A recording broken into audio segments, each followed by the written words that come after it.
Welcome back to Fool Us, where the best current magicians perform to try and win a spot in Vegas by fooling Penn and Teller. So let's meet our next contender. Colin McLeod. My name is Colin McLeod. I am a mentalist from Scotland. You know, a number of newspapers have referred to me as being the Sherlock Holmes of the mind. I mean, I think the real interest in Sherlock Holmes came from childhood, really, of getting the books and reading them and just being fascinated with this guy who could look someone up and down and just from their appearance know essentially everything about them. I actually studied forensic investigation at a university in Glasgow, but I specialised more in criminal profiling. I'm now taking that real psychology and applying that to the entertainment aspect. I really feel that I can bring both together to create something quite unique and different. The routine that I'm going to perform this evening is to hopefully give the audience the experience of being the closest thing to real mind reading that they'll ever see. Let me just explain something here. He claims that he can read our audience's minds, OK? And looking at you, I don't want to be rude, but I hope he's brought a magazine along, because it ain't going to take long, is it? Will you please welcome Mr. Colin McLeod?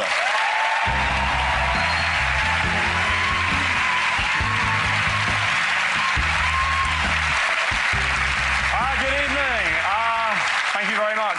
Before I start, I think it's only right that I tell you there are 3 techniques that I'm using to create the illusion I'm going to do tonight. First of all, I'm not from here. I'm from a place in Scotland called Harthill. It's very boring. There's cows. Thank you. Not even my family. But there's lots of cows and they poo a lot. So I left there very quickly. I went to Whitburn Academy where I started learning stage hypnosis. Then I went to university in Glasgow where I studied profiling. So basically the 3 skills I'm using are psychology, suggestion and bullshit. And it really is a mixture of them that you're about to witness. In fact, tonight, for this demonstration, there's 2 things that you need to know are very important. First of all, we're going to choose someone at random by throwing out a hat. We'll come to that in a second. But secondly, this envelope. This envelope is crucial to what's about to take place. Penn, instead of me choosing someone with a hat, to make it even fairer, would you please mind choosing someone that you think this would work quite well with? Okay, let me see who I can get. Well, how about the gentleman here in the kind of white shirt and the baseball hat? He's right there in the front. Hi there, what's your name, sir? Kenny. Kenny, you happy to help here? Yes, absolutely. Then Kenny, please come up. Give Kenny a round of applause for...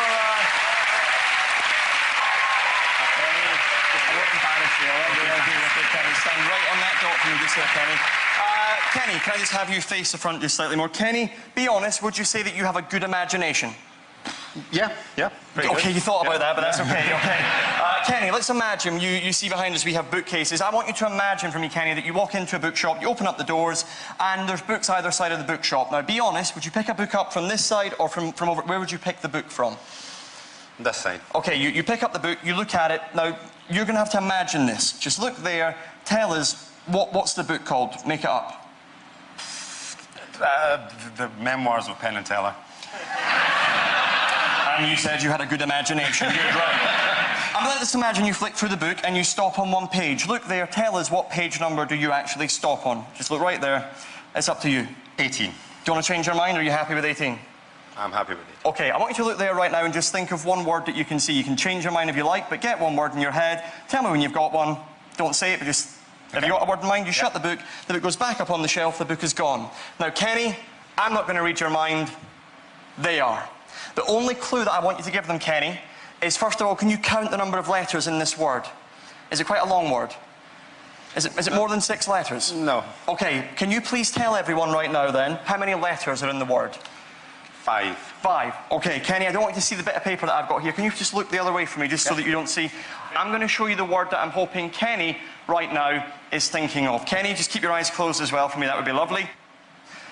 So, Kenny, can you please look back round? Mm-hmm. Kenny, be absolutely honest. Tell us, in your nicest, clearest public speaking voice, what word were you thinking of? Brick. Say that again, sorry? Brick. Did you at any point there think of the word house, then change your mind? No. No. That'd have been cool though, eh? Right. The word you thought of, say that again, sorry, Kenny? Brick. Ladies and gentlemen, brick. Kenny, thank you very, very much. That's for you. Thank you very much. Thank you. Oh, one more thing. Sorry. One more thing. The reason I did ask Penn to choose someone this evening is I didn't want to actually just throw out the hat. I tend to find it's quite painful, especially when you're thinking of a break. Thank you very much, folks. Thank you.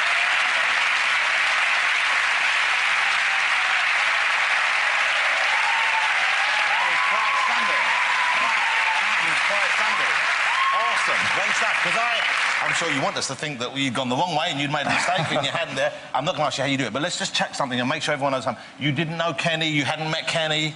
Never met Kenny before in my life, but thank you, Kenny, for helping. Because he was chosen at random by Penn, so there's no way you could have influenced that. Yeah. I'm dying to ask you how you did it. I know you're not going to tell me. It might well be you in a good chance. Do you feel confident? Do you think you're going to be going to Vegas? Oh, do you know, it's really not about me trying to fool them. As long as I entertained them and entertained everyone here, that's really been my goal tonight. Well, I think the answer is you certainly achieved that, because it was great. They look ready to talk. Penn, over to you. It was great, and you know we have studied a bit of mentalism. Yeah. So I'll tell you, we were burning you from the moment. We were ready for all sorts of things you didn't use, and you led us down a few garden paths. And I also think, once again, you know, we don't like to ruin magic too much. Yeah. So I'm going to ask the fellow from the audience if your imagination, when you were just imagining this big library of books, and you were imagining opening up the book, and you were imagining looking at the word, and that word was being formed in your head, and you were getting it so clearly in your head, was his pantomime so good that you felt it was helping you with your imagination? Yes. Really good, wasn't it? It was great. And I would like to leave it at that. You did a wonderful job at pantomiming the book. So are you convinced that Penn and Teller know what they're talking about here? I think I do want to point out that it wasn't, if I can say the term, instant stooge. No, not at all. I would like to point out I don't know what any of that means, but I'd like to seem as smart as Colin here. Getting him to imagine that word, I believe is the trick there. Penn, Teller's doing... Yes. Okay. Yeah. Teller just did a secret sign. No, Either they're absolutely. in the Masons or he knows exactly what you did. Colin, it was a great... We loved seeing it, didn't we? We loved seeing it. You fooled all of us. You didn't fool the pros. We love the trick, but we were not fooled. But thank you so much. It was great. Colin McLeod, ladies and gentlemen. That was great, though, Colin. Well done. Congratulations. Colin McLeod.